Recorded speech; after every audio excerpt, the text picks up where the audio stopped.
Donna Meldon, Executive Director for the Holmes County Chamber of Commerce, and this is Chats with a Chamber Lady.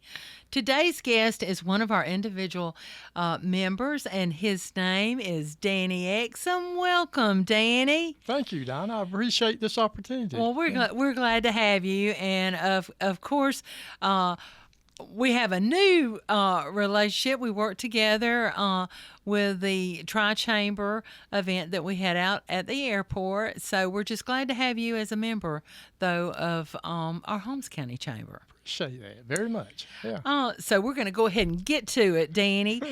Tell us a little bit about yourself and your family. Thank you.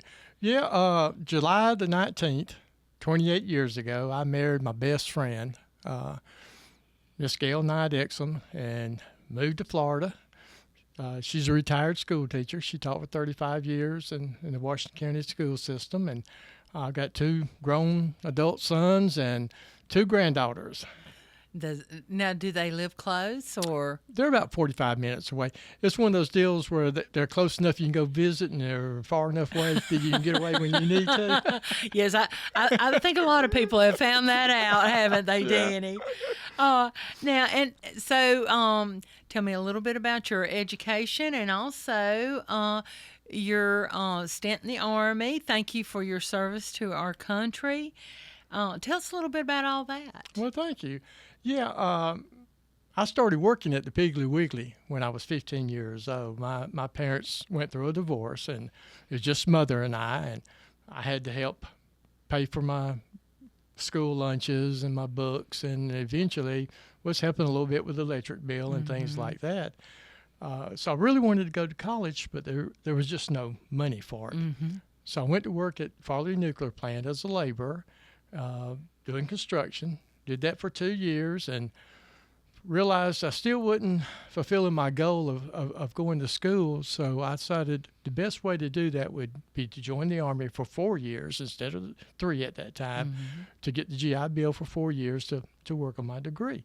So that's what I did. And we went from there, and Georgia Tech offered me a job. And so I left the military and went to Georgia Tech.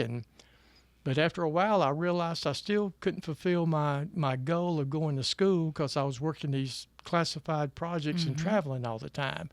So I left Georgia Tech, came home, and got a job in a furniture store working 6 days a week, and went to school at night. And somewhere in there, I would take a break, and I coached Little League for 2 years and studied martial arts with both my boys. They're both black belts, and just got to spend some time with them and worked on my degree. You did a lot, Danny. Now, of course, you worked with Wiregrass Electric Co-op. Yes. I think that's out of Hartford. Yes. And you retired from there. Yes. If you could expound on that just a little bit. Sure. Yes. I was in the trucking industry and technology for 23 years, and while I was doing that, I worked and got my master's degree in business administration with a major in technology. So the CFO at Wiregrass, who gave me my start in technology, gave me a call one day, and he needed an IT manager. And I said, well, what about me? And he says, well, no, you've been where you are for 16 years, and you're a director, and this would be a demotion and a pay cut. And I said, I need a change. And I had done enough work with West Florida Electric and their co-op that I got to know a lot of people there, and I was intrigued with the business model of electric co-ops.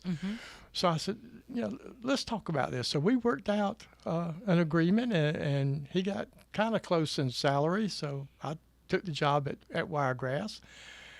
And it was a wild ride there for a while. They had a long way to go in technology. Eventually, we had people flying in from all over the country to look what we were doing technology-wise. And as traveling and going to the conferences, I got to be well known, and I was asked to sit on the advisory board of Meridian Corporation. They do the outage management and the billing software, and so from there, I worked with them on some changes to their software to make more favorable rates for prepaid members, and the members that just like on cell phone and more. Yes. To make it more fair to them. So I worked on that. Then during Hurricane Michael, we used their geographic information system, GIS systems, mapping systems, and they asked me to do a webinar on how we use technology during Hurricane Michael. So I did that. That was during COVID, and eventually I did go to Montgomery and speak at the Alabama Rural Electric Association on that topic, which led to my speaking at in Montgomery about 6 times on different things, management and technology, emerging technologies, and things like that. Then the largest metering company in the world, who produces meters for utility companies, I had been speaking to them about, with the utility companies, we had a way of cutting meters on and off from the office, but not street lights or yard lights. So we were dispatching trucks to go to a house that we just turned the meter off, but the yard light was still burning. And I didn't think that was feasible and economical and the right thing to do. So I pushed and pushed and pushed, and they agreed, okay, if you'll head up an advisory board to develop this product, we'll do this. So there was about 10 different utilities, engineers, and mine with a software background. We worked and we developed this product. So they asked me to fly out to Austin, Texas, to their user meeting. It was an international user meeting with about 800 people there, and speak on this new technology. And so we were changing some of our technology at Wiregrass Co-op, and I knew West Florida could use this technology. So I went to the CFO and said, can I sell these units that we don't have in the field to West Florida Electric at our cost to help them? And he said, certainly. So we sold quite a few of these units to West Florida. So the company then asked me to go to Auburn, to the Auburn Metering School, and do a webinar on this product, and which led to the next year for the school to invite me back to do one on cybersecurity.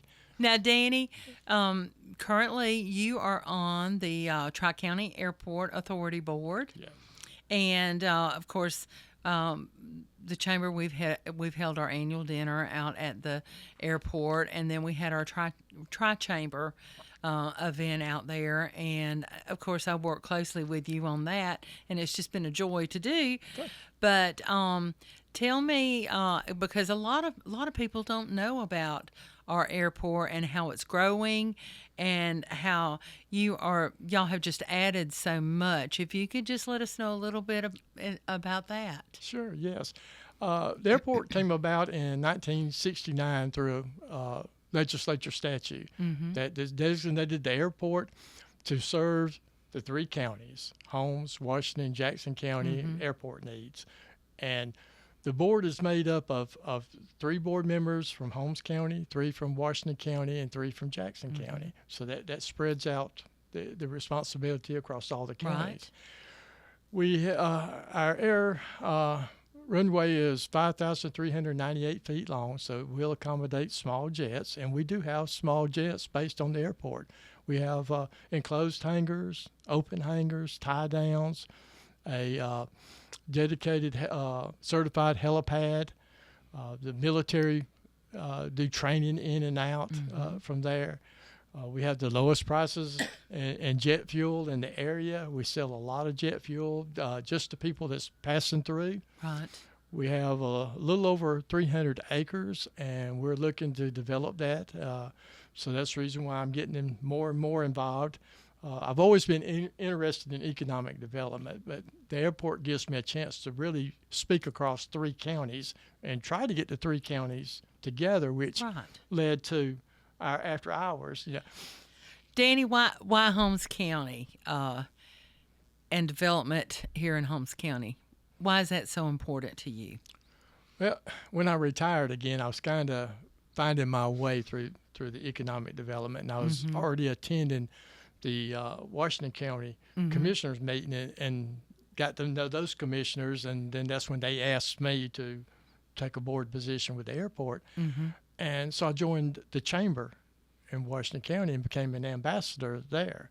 And I really enjoyed that. And then when I came over to Holmes County to the county commissioners meeting, and I started seeing the things that was happening in Holmes County, Mm-hmm.